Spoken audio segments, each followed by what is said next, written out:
Good morning, good morning, good morning. Hope you're all having a fantastic day. I have a gameplay review here for you, Age of Farming. This is one that is shot up in the ranks on the Atomic Hub and is getting a lot of attention.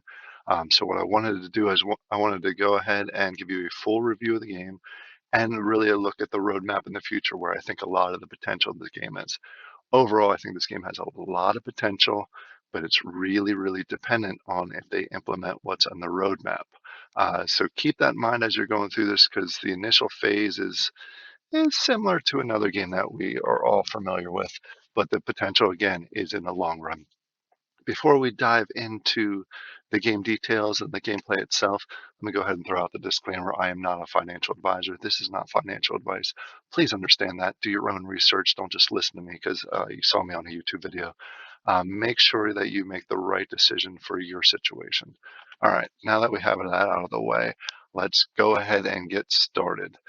Age of Farming. This is a mix between Civilization farming style game. If you're familiar with Civilization, you go through the ages as you progress and you get better and better tools and better technology with the graphics of Oregon Trail.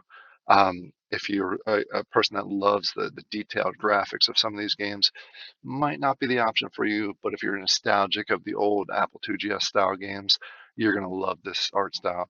I loved Oregon Trail. Absolutely love Civilization.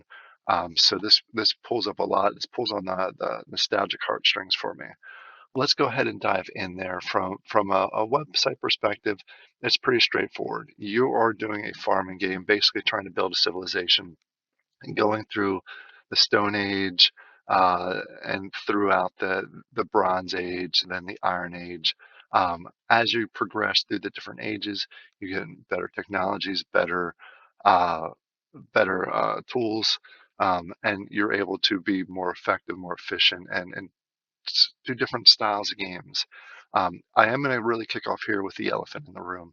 A lot of the feedback that I get when people just glance at this project and glance at the current state of the game, and I'm emphasizing current state of the game, it reminds them a lot of Farmer's World.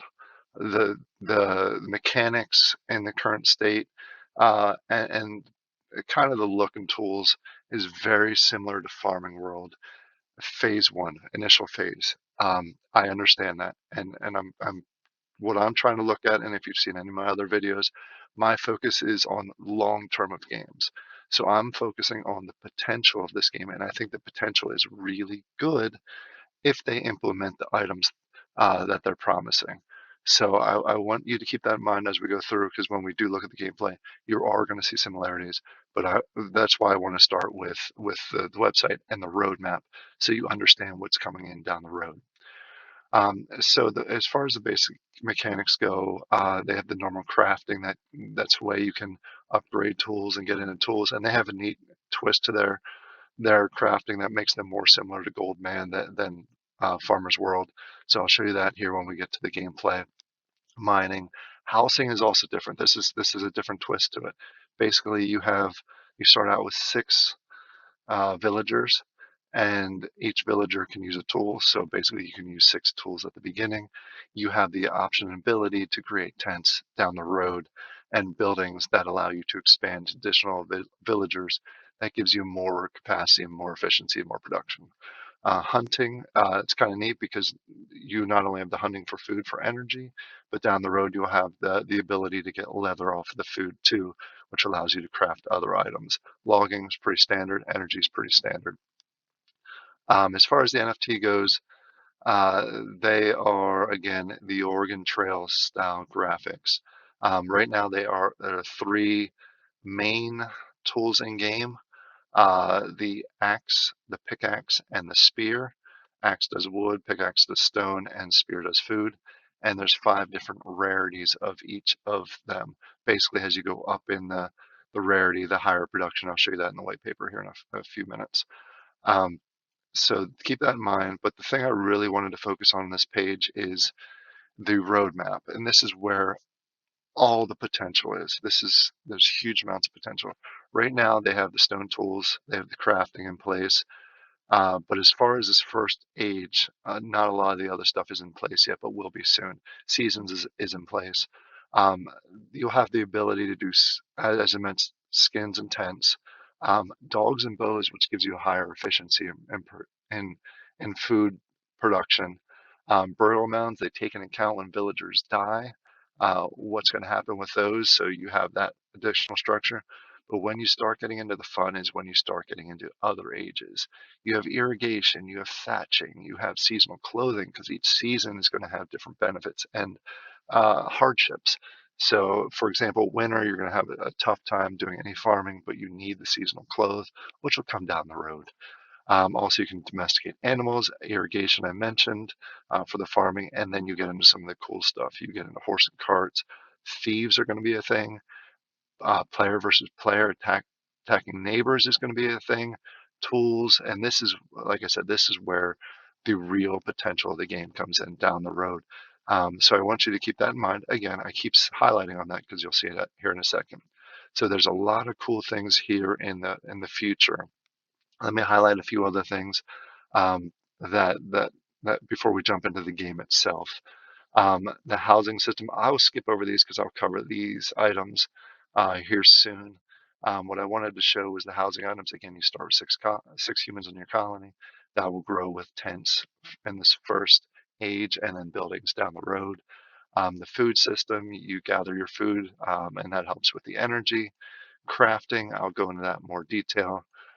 Unreleased, these are the items that are coming, some of the near-term items that are coming in the future. For example, farming, you'll be able to use the resources to get food, uh, create clothing and future items like that. Food gathering, again, you'll be able to skin. Raiding, this is a key thing that's going to attract a lot of people to the game, is the P versus P aspect of the game that allows you to compete against other people and get goods when you attack other colonies.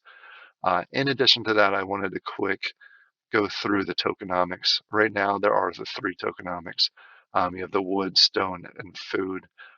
Again, similar to other games, they are dependent on each other. So obviously, self-sufficiency is a key, especially early game. So you want to try and get something where you can collect the wood, stone, and food. This means that you don't have to go to the secondary market in order to really benefit from those, or really profit in overall. The one thing I did want to mention, and I also mentioned this earlier in the game, I've been playing the game for a little bit now, so I have a feel for the game. The one thing I did notice is commons are right now, they are effective. I'm not going to mention the ROIs right now because they change by the time from the time I record the video, by the time you watch the video. Um, but if I was jumping into the game, my personal opinion, and I had the funds, I would start at rares, one rare of each, because that gives you plenty of production and it covers a lot of things. Um, Commons and uncommons, you can profit from, especially now at the current point of the game. I can see them becoming inefficient in down the road, just because it's a hairline. Basically, every hour from a common perspective, if you have one tool of each, every hour you're earning one stone profit, one piece of wooden profit. And in the current state, the current season that we're in, you are only getting roughly about a little bit of food left over. So that's why I kind of would recommend rare or higher if you can afford it. If you like this game and you like the long term, you can start out with the commons, the non-commons, and upgrade from there. The one last thing I wanted to touch on in here is the seasons. There are 4 seasons in the game. Right now it is spring, which means the typical production, but your food consumption is higher, which I'll show you here in a second. Winter's where it's going to really be hard because that means your food consumption, uh, and basically overall the production of your food is lopsided. They said that there can be some winter days where you're going to see food consumption being 3 to 6 times higher than the standard. So that's where some hardships come in. There's obviously in the summer you have more production out of your resources. So that's the nice thing. So we'll see that there. And I don't really know when the seasons change. It doesn't go with the year, so I'm assuming it's just going to change on their own standard basis that they'll announce. All right, let's go ahead and jump over to the game itself so I can show you the current state. All right, this is what you see when you first get to the page to log in. Go ahead and log in with your credentials. And the first screen that you're going to see that pops up is the overall layout, plus the main thing is the season. This is important. The reason I wanted to show this, you can see right now the season of spring, food consumption is ×2, which if you go over to, I'll show you that here in a second. Let me just walk through the details. If you look across the top here, this is the wood, this is the stone, this is the food, the energy that you have, and the number of villagers that you have. As of right now, uh, I have 6 villagers, so none of them are active because I want to show you the claiming process. Um, I'm going to go from right to left here. The right side is the trading. This is how you withdraw and deposit coins, deposit from Alcor, withdraw to your Wax wallet. Cooking, this is where energy comes into effect. I'll go ahead and show you some cooking here. You can see I have 855. It's basically 1 food to 5 energy. So if I go here and do 10 food, it's going to give me 50 energy. So you're going to see this go up to 905, and it's removed there. The next is crafting, and this is a key difference from some of the other games. It's very Goldman's-ish. In order to craft a common, you go ahead to the screen. It shows you that you need 500 wood, 670 stone in order to craft one. And then you have the rewards down here, which is 5 wood. Cooldown is basically an hour. Energy cost, this is what I was talking about. Normally it's a 3 energy cost to use this. Because it's spring, it's double the consumption, so it's 6. Wood cost to repair is 1. Stone cost to repair is 2. The thing I wanted to highlight here is if you jump up to a non-common, it takes the wood and stone, but it also takes the common version of it. So that's a good burning mechanism that they do have in here. So you're not getting a flood of stone or commons that just sit there on the market and flood it and lose its value. You actually need to burn the common in order to upgrade, which is a good thing. I think that's a really good thing that Farmers World did not have. That's why they had overflow of tools for them. You'll also see the stats do increase. Right now it is 12 energy cost, normally 6 once it's outside of spring. And then as you're going all the way up to the legendary, same mechanics. Yeah, it's a lot more wood and stone, plus you need the lower tier, and then you'll see the benefits. And you saw by the white paper that I showed you, um, as you go up in tier, the benefits are quite a bit better. All right, so let's go out of there. And right now you can craft all 3 tools. All right, collection, I have 0 right now because they're all staked in game. One thing I did want to note that if you're new to the game and you're staking for the first time your cards, there is a known bug in the game that they're working on resolving. That sometimes if you stake a game, it automatically shows that you can claim it right away. That is not true. You need to wait the full hour before you can claim it. In order to remedy that, just go ahead and refresh your screen, and it'll show the correct stats. I did have my stuff in there, and you can see that it had been there an hour. I can go ahead and claim it. So what I'm going to do is I'm going to go ahead and claim each of my items. You'll see up here, it'll show the increase. It takes a few seconds, so just be aware of that. You see the increase. Normally it's 4, but there's an efficiency. So it's kind of give or take 0.25. So sometimes you can get more than what's promised here. Sometimes you get less. All right, let's go ahead and claim all of them. You see here I got more. It's normally 5, but I actually got 5.2. And last but not least, we'll do the wood here, which gave me 5.2 also. So I got a little bit of a bonus on these two, a little bit less on the food. All right, what I'm going to do now is I'm going to go ahead and use these, but let me show you the screen itself. Each tool that you have has a durability ranking. For commons, it's out of 20. You can see I've used these a few times without repairing them. The repair cost for each of these for the spear itself is 1 wood, 1 stone. It's different for the pickaxe and for the axe. You see it's slightly different. It shows you the total repair cost because I have 2 minus, or it's uh, 18, which is 2 less of the full durability. So you can see it's going to cost 2 to go ahead and repair that. The reward itself is 4 right now. Duration 1 hour. Energy cost is times 2. And the durability cost is 1. So let's go ahead and repair it. You'll see I'll lose the resources up here in a second. And you see my durability went up to full 20. So you lost, and now I have full durability. So I'll go ahead and quickly do that for all of these just to show you that. And then what I also want to note is before we actually use these, if you want to unstake your unequip your equipment, you need them at full 20 out of 20 durability, and you need to have at least 1,000 energy. So you have to go back up to the 1,000 energy before you can unequip anything. That's something that they don't have in, at least I didn't see in the notes, but I saw in the Discord. So to keep that in mind if you want to go ahead and unquip and then swap them out. Now let's go ahead and use the tools. The neat thing about this that isn't in some of the other games is you have the choice of how long you want to do it, up to 8 hours. If you do 1 hour at a time, it's 100%. If you go up to say 6 hours, you see it loses a little bit of efficiency. For example, last night I did a 7 hour stretch. The nice thing, it lets you sleep at night, which is good, and still benefit from it. But I did the 7 hour stretch, which gives you 94 efficiency. So I did see a little bit less of a reward under the standard 100%, but at least I got to do it overnight, so I still did benefit from it. We're going to go ahead and do 1 hour and go ahead and use it, and you see it's going to give you the success. It took one of my durability away and took some energy away, and then you see the timer here, the 1 hour timer. Let's go ahead and use this one, do it for an hour, and then we'll go ahead and do this last one for an hour. And there you go. That's the current state of the game.